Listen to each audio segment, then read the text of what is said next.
Welcome back. As you know, I am Eli, the computer guy here for the Daily Blob, where I shake my brain nipples every day to get some of that dirty YouTube money so I can afford to provide you folks hands-on, in-person technology education that empowers you to do whatever the hell it is you want to do in Durham, North Carolina. Silicon Dojo, silicondojo.com. We have a class coming up on AI and web scraping next week. We have a class on extending AI capabilities with REST APIs coming up in a few weeks. If you're interested in coming to these classes, there is a schedule on silicondojo.com.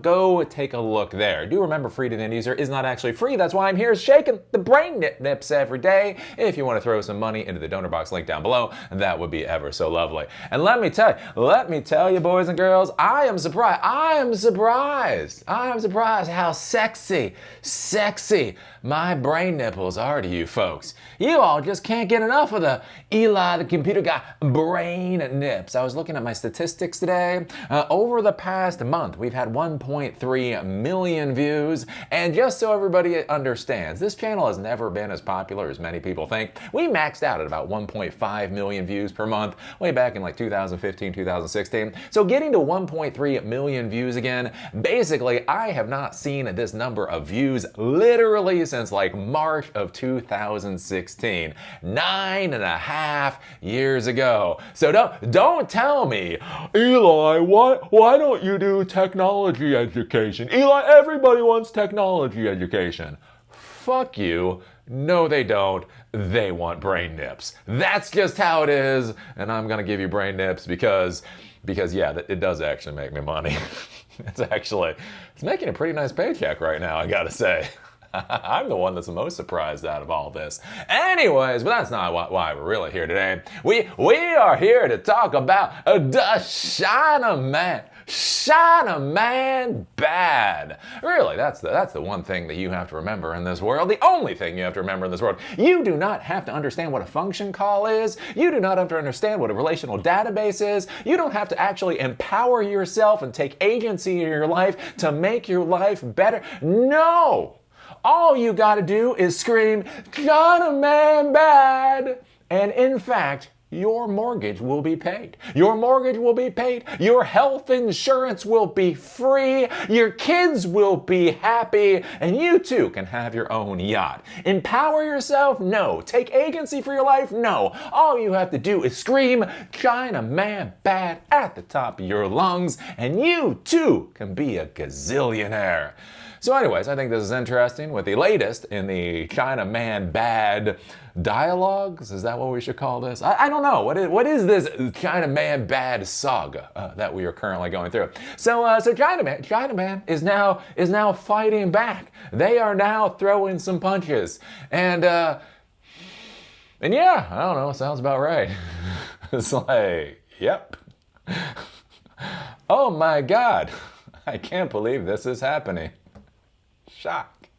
So I think this is interesting. So one of the big things here in the United States is all about China hacking the United States, right? All of our infrastructure is so vulnerable to those Chinese hackers. One of the things that doesn't really get talked about very much at all is how much resource our hackers, like, we really do not talk about our hackers very much. It's interesting. Like 15 years ago, right? NSA spent $8 billion years ago simply to build a data center in order to contain exfiltrated data. $8 billion just for the data center, right? That's before you get into the agents and the cyber people and all that kind of stuff. And so I think one of the interesting things in this modern world is what we hear is, oh my God, can you believe what China man did to us? And then it's like, no, nobody talks about what we did to China, man. Nobody. Like, no, it's... Oh, when we do it, it's fun. When we do it, it's good and moral and righteous. When they do, it's bad. Why is that? I wonder. When we do things, it's good. When they do things, it's bad. What is the difference here? I can't figure it out. I don't understand the context. Anyways, this is interesting. Coming from Bloomberg, China accuses U.S. of orchestrating $13 billion Bitcoin hack. So this is not a small hack by any stretch of the imagination. $13 billion was stolen from China, theoretically, maybe, possibly, probably, by the United States. China's cybersecurity agency accused the American government of orchestrating the theft of about $13 billion worth of Bitcoin, representing China's most recent attempt to attribute major cyber attacks to the United States. And so I think this is one of the things that we're going to start seeing more out of China, is they're going to start getting more forceful in their own PR policy, in their own public relations. One of the interesting things that I've seen over about the past 20 years is in the West, right? The West can say whatever the fuck they want about China. And China really really has not responded very much. They've just kept their nose down and done their work. You know, Whitey can say what Whitey wants. They're just going to go and build whatever the hell they're building. I think one of the interesting things now is, especially with the Trump administration and all the other crap that is currently going on, I think they're starting to realize that they need to work on their PR a little bit.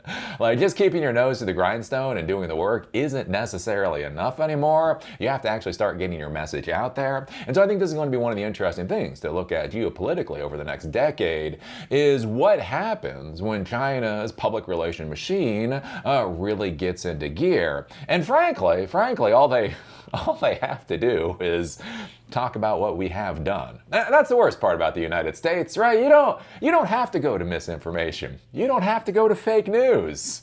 You can just say, look at what they're doing, or look at what they've done. And I've got to say, even Americans are like, oh, golly.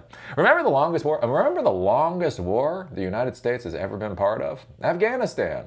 When was the last time you heard crap about Afghanistan? Anyways, the theft of 127,272 Bitcoin tokens. Fuck me, 127,000 Bitcoin tokens at $100,000 a piece. I'm a systems guy, so I'm not really good at math. That seems like a shit ton of money. Seems like a shit ton of money. Well, I guess about $12 billion. Tokens from the Lubain Bitcoin mining pool that took place in December of 2020 ranks as one of the largest crypto heists in history. The hack is likely a, quote, state-level hacker operation led by the U.S., according to the Chinese National Computer Virus Emergency Response Center, which said the quiet and delayed movement of the stolen Bitcoin suggests a government-level action rather than typical criminal behavior. The report, published last week, links the stolen Bitcoin from Lubain, once one of the largest Bitcoin mining operations in the world, with tokens that were confiscated by the U.S. government, which the U.S. said are associated with Chen Ji, the chairman of Cambodian conglomerate Prince Group. Chen was charged by the U.S. with engaging in a wire fraud conspiracy and operating a money laundering scheme in October. In an October 8th indictment filed against Chen in New York, the U.S. alleged that he and co-conspirators laundered illicit proceeds by using them to fund, quote, large-scale crypto mining operations, including Lubain. The indictment said addresses associated with Lubain, quote, received large sums of cryptocurrency from sources unrelated to new mining. So basically, the idea here is that Bitcoin mining is kind of the new dry cleaner. So dry cleaners, basically dry cleaning companies, were purchased by drug dealers back in the day as a way to launder money, right? Dry cleaners used to be a very cash-based business. Drug dealers had a crap ton of cash. So basically what would happen is they would essentially create fake receipts for sales, for dry cleaning services, and then they would take the illicit money in as basically revenue for the dry cleaning company. They would have the receipts for everything, and then they would put that in the bank, and that was the way to launder the money. And so basically the idea here is with Bitcoin, hey, let's put these illicit gains into this Bitcoin mining company. We just kind of wash it around in the Bitcoin mining company, and then we get out our clean money. Which, again, with Bitcoin doesn't quite work out that way. It's funny with the Bitcoin people, like what's hilarious is when people are really excited about technology, they don't really quite understand. You know, everything is stored on the ledger, right? That's what I love about Bitcoin people. They're so dumb sometimes. They're like, to be anonymous and to break hold of the government and all that kind of stuff. And it's like, yeah, but there's a ledger. There is literally an immutable ledger of all transactions.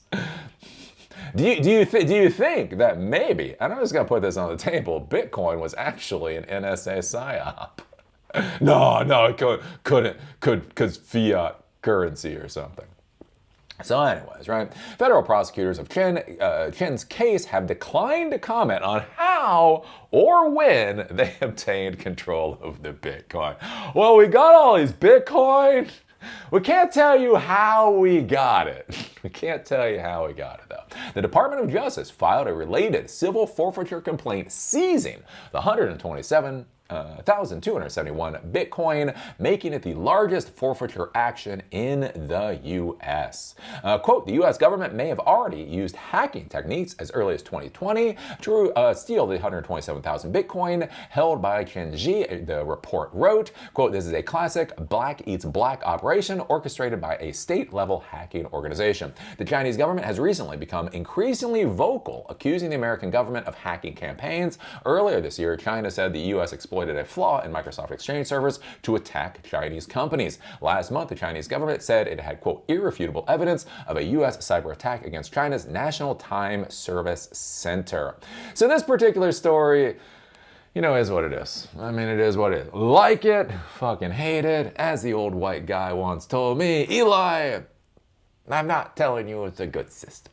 I am telling you it's the system that we have, right? So our intelligence agencies are kind of sort of going to do what our intelligence agencies do, right? I don't know what to say, right? I mean, look at it right now. Like, Trump is literally trying to get us into a war. Our first anti-war president in quite a long time is even trying to get us into a war. I don't know what to say about this, right? So the interesting thing, right? The United States hacking China, whether it's about Bitcoin, whether it's about time services, whether it's about all these other things. Yeah, no shit, Sherlock. Of course it's happening. Of course it's happening, right? I think what is interesting here, and what might be more fundamental, is that China is now trying to use public relations to make our actions against them more visible and to make them seem more sympathetic on the world stage. Like right now, one of the big things that's going on with the West or the United States versus China is basically trying to create this narrative, trying to create this story that the West is the good guys that can be trusted and China is the bad guys that can't be trusted. And remember, many people buy things based off of stories. We would like to say everything that we do is completely rational and by the numbers and by the metrics and all that horse crap.